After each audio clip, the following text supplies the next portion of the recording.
হাদিসের মধ্যে সই নয়। ওই বেটারা পারে না ফোন করি যে কোরআন সই হাদিস আমাদের জীবন করি।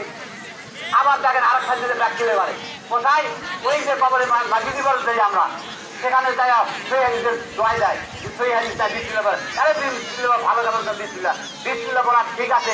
বিসমিল্লাহ জায়গায় জায়গায় বিসমিল্লাহ কই যে যখন স্ত্রী কাঁদা তখন তোমার ওই বিসমিল্লাহ চলে, যখন পায়খানা তখন তোমার বিসমিল্লাহ চলে। পায়খানা করা ভালো কাজ, আমি মনে করি পায়খানা করা ভালো কাজ।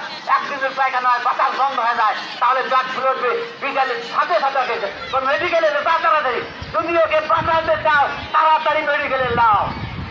কি হয়েছে ওই মা খাদা থাকলে দুই রাস্তাতে কিছু বাড়াচ্ছে না, বাবু বাড়াচ্ছে না, পেশাও বাড়াচ্ছে না, বলও বাড়াচ্ছে না, তা ভালো কাজ না।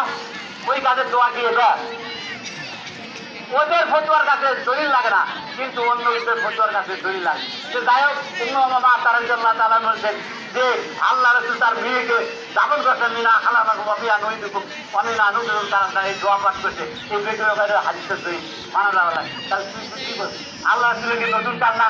এটা কি নতুন কাজ? আল্লাহ রসুল নিজে দাফন কাজ করছে ইচ্ছায় না আল্লাহ রসুল নিজে করছে খাবারা করছে এবং মিষ্টি লোকেরা করছে মেয়েরা করছে তারপরে কেন খেয়ে দিচ্ছ না? বললাম তোমারই ভালোই। যাই হোক ওটা অনেক অনেক বলে বলাচ্ছি যার ভুল যদি হলে ক্ষমা করবেন।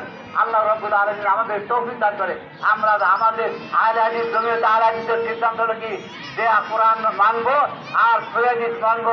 শহীদের যেখানে পাওয়া যাবে না সমাধান নাই পাচ্ছি না সহিহ সেখানে আমরা দলিল হয়তো আমল করি যার ফলে আমরা ঈদগাহে নামাজ আদায় করি 12 তারিখে।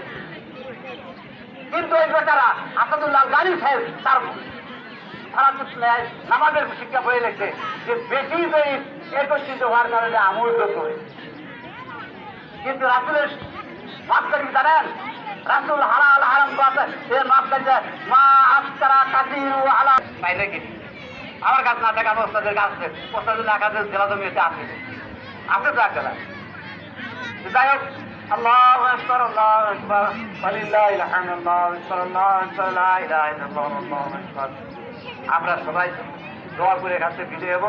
আর কুরবানিটা যেহেতু আমরা নিয়ম অনুসারে আমরা সবাই জানি বাচ্চারা আমাদের কিন্তু আগে থেকে দিয়ে আসছে তারপরেও যদি সেইভাবে আমরা দেওয়ার চেষ্টা করি এই কুরবানি না দিলেও চলে।